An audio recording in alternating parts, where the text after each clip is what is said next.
जय हिंद साथियों, उम्मीद करता हूँ आप सभी अच्छे होंगे। तो आज अपन करते हैं 10 जनवरी 2023 को हुई एसएससी जीडी की फोर्थ शिफ्ट की एग्ज़ाम के मैथ का एनालिसिस। तो क्वेश्चन नंबर 1 पे चलते हैं। क्वेश्चन नंबर 1 में बोल रहा है कि एक खिलौना 135 रुपये में ख़रीदा जाता है और 150 रुपये में उसको बेचा जाता है। तो इस प्रोसेस में 15 रुपये का लाभ हो जाता है। तो लाभ प्रतिशत ज्ञात कीजिए। तो 15 रुपये का लाभ होता है 135 रुपये पे। तो लाभ प्रतिशत ज्ञात करने के लिए 100 से गुना कर देते हैं। तो 15 135 से 9 बार कट गया तो 100/9% का लाभ हो गया। 100/9% को सोल्व करने पे ये आ जाएगा 9 एकम 9 बच गया 1, आगे 0, 9 एकम 9 दशमलव का देते हैं, बन गया 10, 9 एकम 9, 11.11% आ जाएगा इसका प्रतिशत लाभ। अब चलते हैं अपन नेक्स्ट क्वेश्चन पे। क्वेश्चन नंबर 2 ये बोल रहा है कि रुपये 1875 की राशि 4% की वार्षिक दर से एक निश्चित समय में बढ़कर 2028 हो जाती है। मतलब 1875 रुपये की राशि है, वो 4% चक्रवृद्धि ब्याज से 104 हो जाएगी हर अगले साल। तो निश्चित समय मान लेते हैं n वर्ष में ये 2028 हो जाती है। तो अब अपन इसको सोल्व करते हैं। तो ऑप्शन के अनुसार n का मान 2 रख के देखते हैं। तो ये 4 से 20 बार कट गया और ये कट गया 4 से, ये 4 से 25 बार कट गया, 25 चौक 100, और ये 4 से 26 बार कट गया।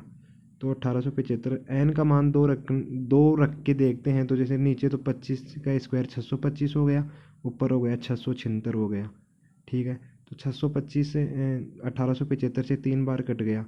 अब 676 को अपन 3 से गुना करेंगे तो 6×3 = 1800 हो गया। 600 का 3 गुना 1800 हो गया, और 76 का 3 गुना हो गया 228। तो 1800 और 228 2028 हो जाएगा। तो n का मान 2 इस समीकरण को सोल्व कर देगा तो होता है वर्ष की अवधि 2 हो जाएगी, समय का मान 2 वर्ष हो जाएगा। अब चलते हैं मैं नेक्स्ट क्वेश्चन पे। क्वेश्चन नंबर 3 बोल रहा है कि एक आदमी, ये बोल रहा है कि एक आदमी एक वॉशिंग मशीन का अंकित मूल्य 23,500 है और दुकानदार इसे 20,915 में बेचता है। 23,500 उसका मूल्य है, 20,915 में इसको बेचा जाता है। तो लाभ, तो मतलब अपने को छूट कितनी दे दी इसने, 2500, और ये हो गया 85, मतलब 2585 रुपये की अपने को छूट दे दी। कितने पे, 23,500 पे।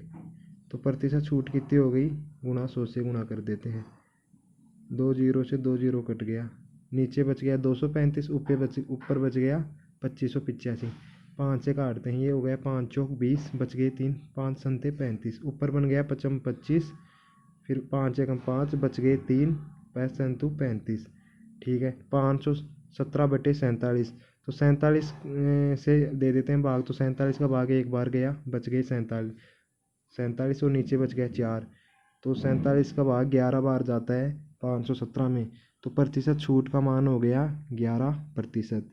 नेक्स्ट क्वेश्चन में बोल रहा है कि 32 और 40 का लघुत्तम समापवर्तक x के वर्ग से 9 कम के बराबर है। तो x का धनात्मक मान ज्ञात कीजिए। 32 और 40 का एलसीएम कितना आ जाएगा, ये हो गया 32 40। तो 32 होता है 2 की पावर 5 और 40 होता है 8 गुणा 5। तो 2 की पावर तो 8 गुणा 5 बोल दो, या 2 की पावर 3 गुणा 5 बोल दो। तो 2 की पावर तो मैक्सिमम आ गई 32 और 5 की पावर मैक्सिमम आ गई 5। तो 160 हो गया इसका एलसीएम।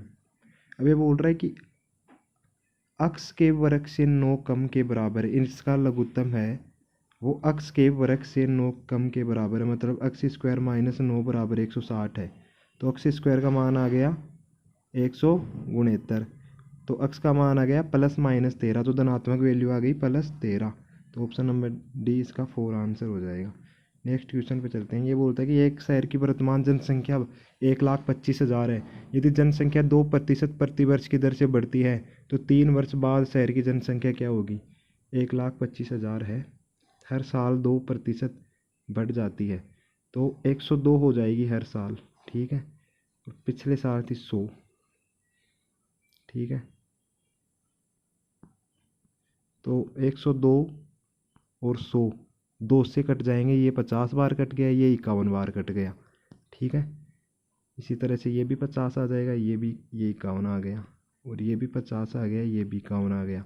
अब 3 जीरो से, नीचे वाले 3 जीरो से 3 जीरो कट जाएगी, और 5 गुणा 5 बराबर 25, और गुणा 5 125, तो नीचे का गुणा करेंगे तो 125 आएगा, यही से 125 से कट जाएगा।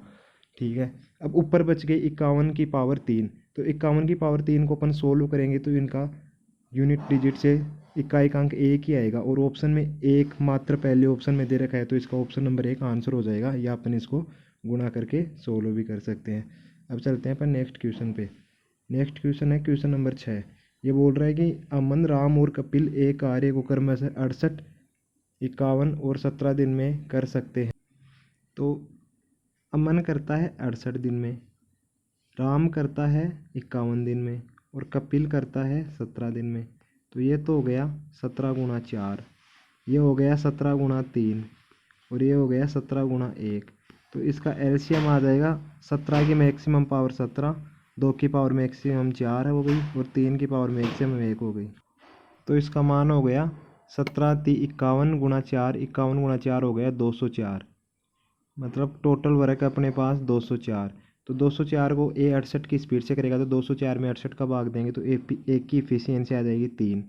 51 का भाग 204 में देंगे तो 4 बार जाएगा, तो इसकी इफिशियंसी आ जाएगी 4। और कपिल की इफिशियंसी आ जाएगी 17 का भाग इसमें देंगे तो 17 एकम 17 बच गई, 3 17 दूनी 34, मतलब 12 की इफिशियंसी आ जाएगी। ठीक है, तो ये बोल रहा है कि पहले दिन अमन काम करता है, फिर दूसरे दिन राम करता है, और तीसरे दिन कपिल करता है। तो पहले दिन में काम हुआ 3, दूसरे दिन में हुआ 4, और तीसरे दिन में हुआ काम 12। तो मतलब 3 दिन में काम होता है 19। ठीक है, 3 दिन के अंदर काम होता है 19। अब ये बोल रहा है कि इस काम का 50% ही करना है, मतलब 202 काम है टोटल, तो इसका 50% हो गया 102, मतलब अपने को 102 काम ही करने हैं। ठीक है, और 19 काम को ये 3 दिन में कर देते हैं, तो इस स्पीड से ये कर देंगे, इस काम को 7 दिन में कर देंगे। 19 5 86, 19 5 हो गए 95, मतलब 5 दिन तो इनको पूरे पूरे लग जाएंगे। ठीक है, और फिर 7 काम शेष रह जाएंगे। ठीक है, 5 दिन, 5 तो इनका पूरा पूरा हो गया, तो तीनों मिलके 5 दिन करेंगे, तो 5 थी 15 दिन तो ये हो गए। फिर ठीक है, फिर 16वें दिन करेगा राम, वो करेगा 16वें दिन काम करेगा, अमन करेगा 16वें दिन काम, तो अमन करेगा 3 काम। ठीक है, 16, और 17वें दिन फिर हो जाएंगे 95 और 3 98, और 17वें दिन करेगा,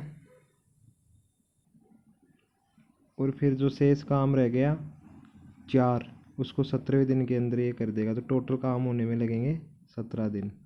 ठीक है, नेक्स्ट क्वेश्चन पे चलते हैं अपन। नेक्स्ट क्वेश्चन है क्वेश्चन नंबर 7।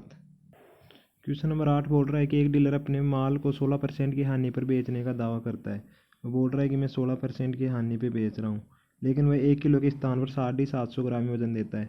मतलब 1 किलो की जगह 1 किलो का नाम लेता है, वो 250 ग्राम कम कर देता है, तो 250 ग्राम का लाभ होगा उसको 750 पे।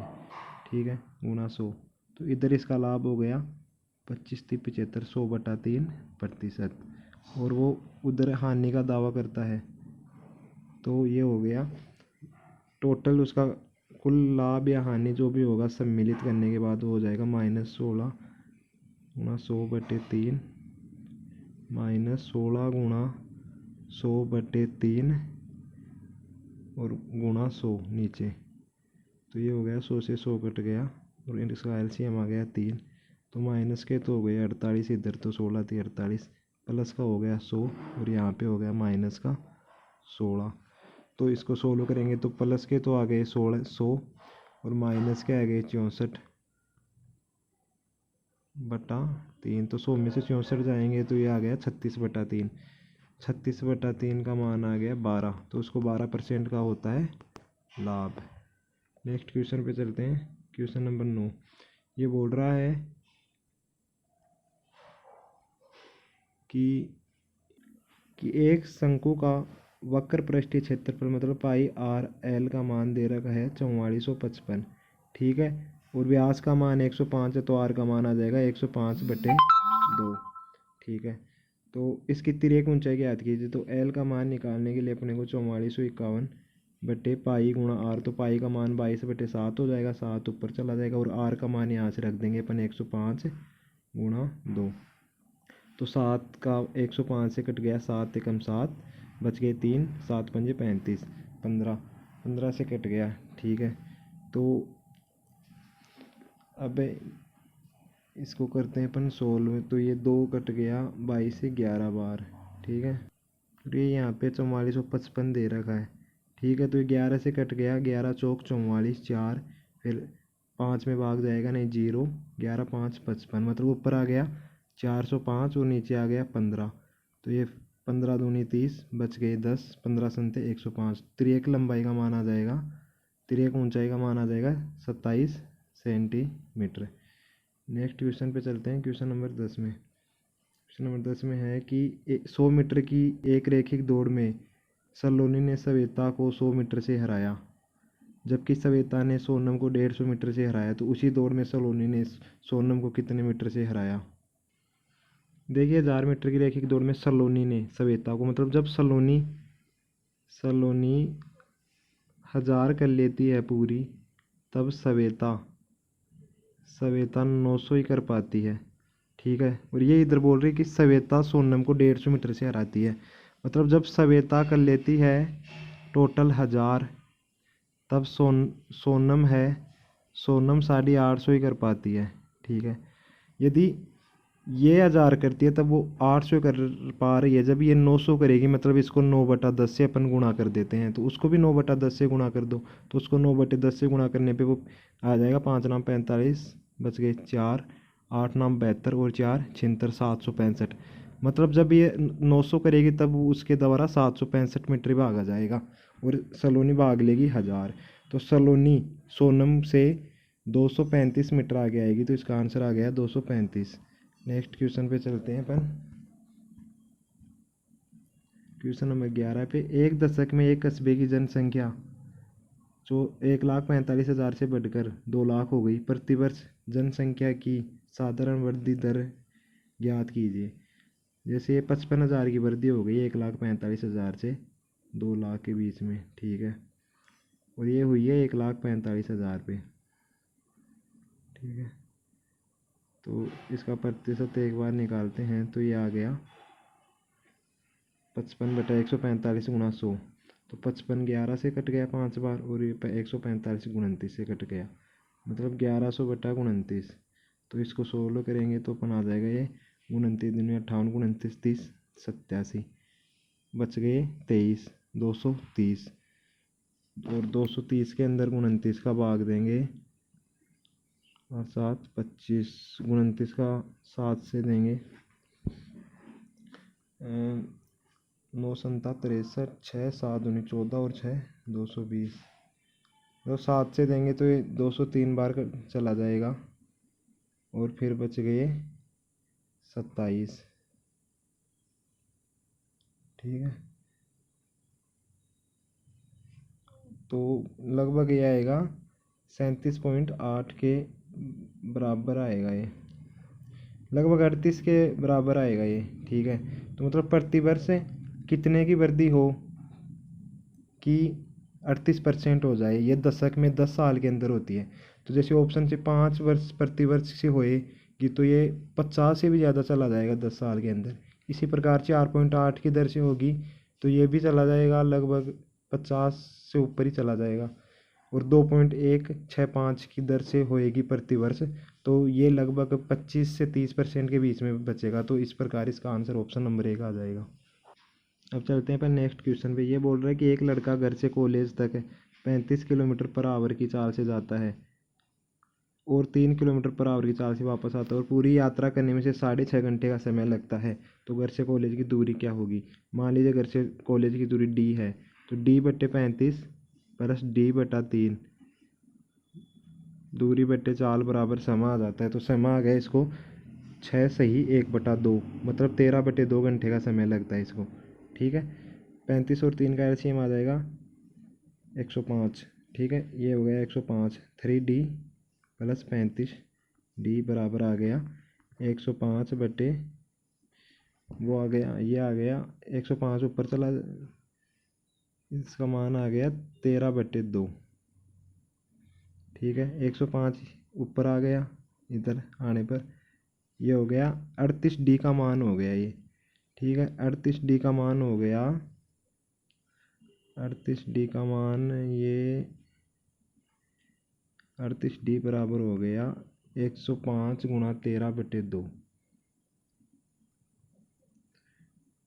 38 इधर जाएगा तो नीचे चला जाएगा, तो डी का मान आ जाएगा। इसको सोल्व करेंगे तो ये, इसको जब काट पीट करके सोल्व करेंगे तो इसका आंसर आ जाएगा, इसको सोल्व करने पे इसका मान 17.96 आ जाएगा। अब चलते हैं अपन नेक्स्ट क्वेश्चन पे। नेक्स्ट क्वेश्चन बोल रहा है अपने को, ये बोल रहा है कि 37 55 का कितना प्रतिशत है। 37 है वो 55 का कितना प्रतिशत है, तो 37/55 गुणा 100, तो 5 से 20 बार कट गया, ये कट गया 11 बार। ठीक है, तो ऊपर तो आ गया 0 7 दूनी 14 1 3 दूनी 6 1 7 37 दूनी 74 740/11। तो इसको सोल्व करेंगे तो 11 6 66 बच गए 8।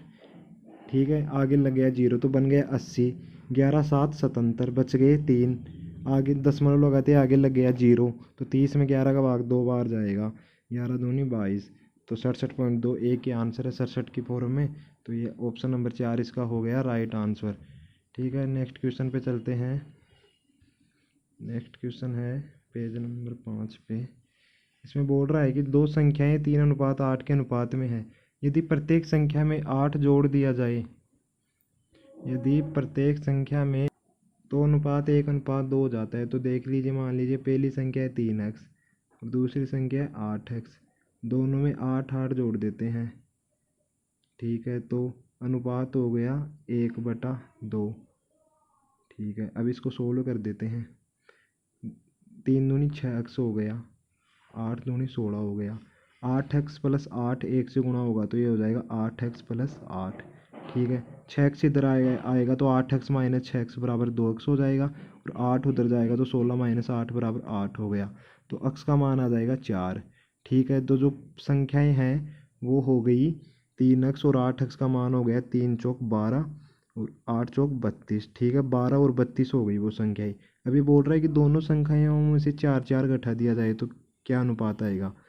12 में से 4 गए तो 8 बच गए, 32 में से 4 गए तो 28 बच गए, तो 8/28, 4 से कट गए, 4 दूनी 8 और 4 संते 28, तो 2:7 इसका आंसर आ जाएगा। ठीक है, नेक्स्ट संख्या में चलते हैं कि एक किसान के पास 10 तोते और 40 घोड़े हैं, प्रति जानवर पैरों की औसत संख्या क्या है। 10 तोते हैं तो तोते के होते हैं 2 पैर, तो 20 पैर हो गए। ठीक है, 40 घोड़े हैं, घोड़ों के होते हैं एक घोड़े के 4 पैर, तो 40 घोड़ों के हो गए 160 पैर। ठीक है, तो टोटल पैरों की संख्या हो गई है 180। ठीक है, 180 तो पैर हो गए, और उसके पास जानवरों की संख्या है 50, तो 18/5 सोल्व करेंगे तो 5 3 15 बच गए 3 5 6 30, 3.6 इसकी औसत आ गई पैरों की संख्या। नेक्स्ट क्वेश्चन बोल रहा है कि 1 घंटे में 7 कुर्सियों को पेंट कर सकता है ए। ठीक है, जबकि बी 1 घंटे में 4 कुर्सियों को ही पेंट कर पाता है, तो निर्धारित कीजिए कि 55 कुर्सियों को एक साथ मिलकर कितने पेंट करने में उन्हें कितना समय लगेगा। ये 7 को करता है, ये 4 को करता है, तो इसका एलसीएम आ गया 28, तो ए की इफिशियंसी आ गई 4 और बी की आ गई 28 में 4 का भाग देंगे तो 7, तो मतलब कि ये दोनों मिलकर के एक, इनकी इफिशियंसी आ गई 7 4 और 7, तो दोनों मिलकर के 1 घंटे के अंदर 11 कुर्सियों को पेंट कर सकते हैं। ठीक है, तो 55 कुर्सियाँ है, 55 कुर्सियों को पेंट करने में इनको लगेगा 55/11 = 5 घंटे। नेक्स्ट क्वेश्चन पे चलते हैं कि एक बल्लेबाज 15वीं पारी में 97 रन बनाता है, जिससे उसको उसका रनों का औसत अंक 5 बढ़ जाता है।